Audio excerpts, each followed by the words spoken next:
नमस्कार दोस्तों, इस चैनल में आपका स्वागत है। इस वीडियो में मैंने महाभारत में दिए गए विदुर के नीति का कुछ अंश आप तक पहुंचाने की कोशिश की है। इसे शुरू से अंत तक देखिए, आप सभी के लिए बहुत उपयोगी सिद्ध होगी। विदुर नीति। इन 4 कारणों से महिलाओं की रक्षा और सम्मान करना चाहिए।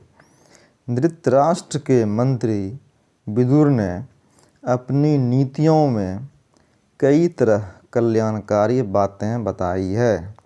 उनकी नीतियाँ मानव जीवन में कल्याणकारी भूमिका निभा सकती है।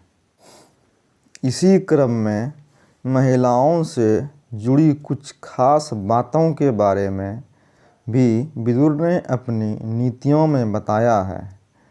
विदुर नीति के अनुसार महिलाओं की रक्षा समाज का सबसे बड़ा कर्तव्य है। विदुर ने अपनी इस नीति के मत में 4 बातों का उल्लेख किया है। उन्होंने महिलाओं की रक्षा और सम्मान करने के पीछे निम्नलिखित 4 कारण बताए हैं। जानिए इसके बारे में। पहला है, महिलाएं होती हैं घर की लक्ष्मी। पूजनीया महाभागा पुण्याश्च गृह दीप्तियः स्त्रियः श्रियो गृहस्योक्तास्तमाद्रक्षा विशेषतः। विदुर नीति कहती है कि स्त्री को लक्ष्मी का स्वरूप माना गया है। हिंदू धर्म में किसी महिला के जन्म पर कहा जाता है कि स्वयं लक्ष्मी ने जन्म लिया है। जब कोई स्त्री किसी घर में ब्याह कर जाती है तो उसकी किस्मत वहाँ के लोगों से जुड़ जाती है। महिला के शुभ कदमों से ही घर में श्रेष्ठता और संपन्नता बनी रहती है। जिस घर में सद्गुण संपन्न नारी सुखपूर्वक निवास करती है, उस घर में लक्ष्मी जी का सदैव निवास रहता है। यदि घर की महिला खुश, सुखी और स्वस्थ है तो वह घर हमेशा भरा पूरा रहता है। महिला किसी भी परिवार की धुरी होती है, इसलिए महिलाओं का सम्मान अति आवश्यक है।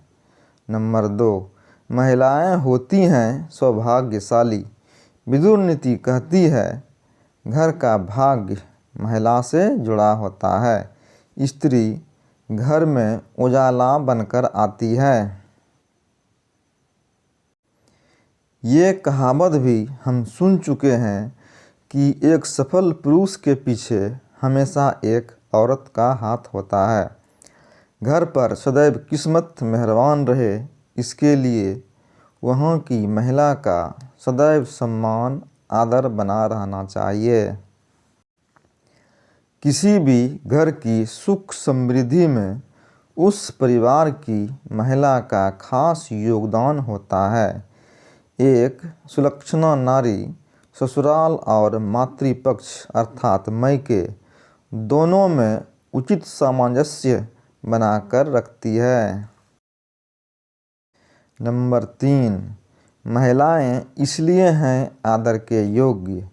विदुर नीति कहती है कि एक स्त्री नहीं होती है, उसके जीवन के कई रंग और रूप होते हैं।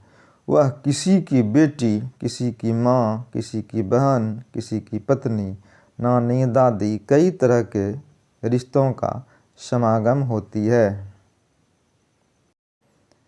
जीवन पर्यंत सभी रास्तों का निर्वाह बहुत ही जिम्मेदारी के साथ करती है। स्त्रियां बहुत ही सहनशील और कर्तव्यशील होती है, इसलिए स्त्रियों का आदर और सम्मान बहुत आवश्यक है। नंबर 4, महिलाएं बढ़ाती है घर की शोभा। पुरातन काल से ही स्त्री को घर की शोभा माना जाता है। स्त्रियों के मान सम्मान से बढ़कर कुछ नहीं होता है। कई उदाहरण आपके सामने हैं। जैसे कि महाभारत के युद्ध में जब द्रौपदी का तिरस्कार किया गया था, तब उनके सम्मान की रक्षा के लिए स्वयं श्री कृष्ण भगवान अवतरित हुए थे। इससे पता चलता है कि स्त्रियों का समाज में कितना महत्व है। अतः महिलाओं की विशेष रूप से रक्षा करनी चाहिए। महिलाओं से किसी भी घर की शोभा सुसज्जित होती है। महिलाओं के सम्मान में ही समाज का हित छिपा हुआ है। वैदिक प्रवक्ता के द्वारा कहा गया है कि जिस कुल में पत्नी से पति और पति से पत्नी प्रसन्न रहते हैं, उसी कुल में सब सौभाग्य व ऐश्वर्य निवास करते हैं। जिस घर में कलह होता है, वहाँ दुर्भाग्य और दरिद्रता निवास करती है। जिस घर में स्त्रियों का आदर सम्मान होता है, वहाँ दिव्य गुणों व दिव्य पुरुषों का निवास होता है। जिन घरों में स्त्रियों का सम्मान नहीं होता है, वहाँ सभी क्रियाएं निष्फल हो जाती है। एक जगह महात्मा महर्षि बाबा सत्संग कर रहे थे। उन्होंने कहा कि जिस घर व कुल में स्त्रियां दुखी रहती है, वह कुल नष्ट भ्रष्ट हो जाता है। जबकि जिन घरों में स्त्रियां आनंद व प्रसन्नता से भरी रहती है, वह कुल निरंतर बढ़ता ही रहता है। इसलिए ऐश्वर्य की कामना करने वाले पुरुषों को चाहिए कि वे महिलाओं का सम्मान करें। उन्होंने कहा कि वैदिक धर्म में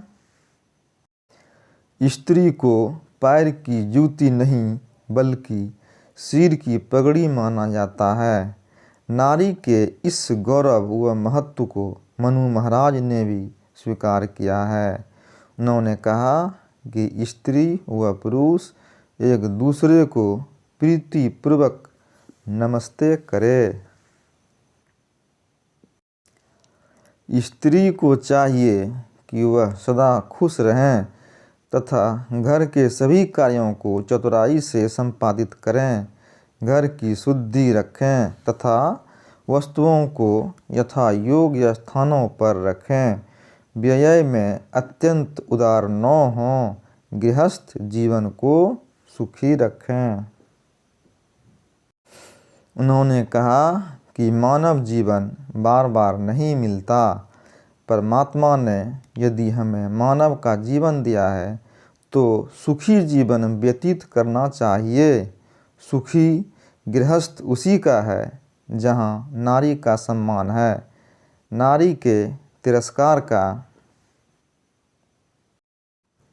असर बच्चों पर भी होता है। वेद में नारी को संसार की ब्रह्मा कहा गया है। नारी को समाज में बराबर का दर्जा देना चाहिए।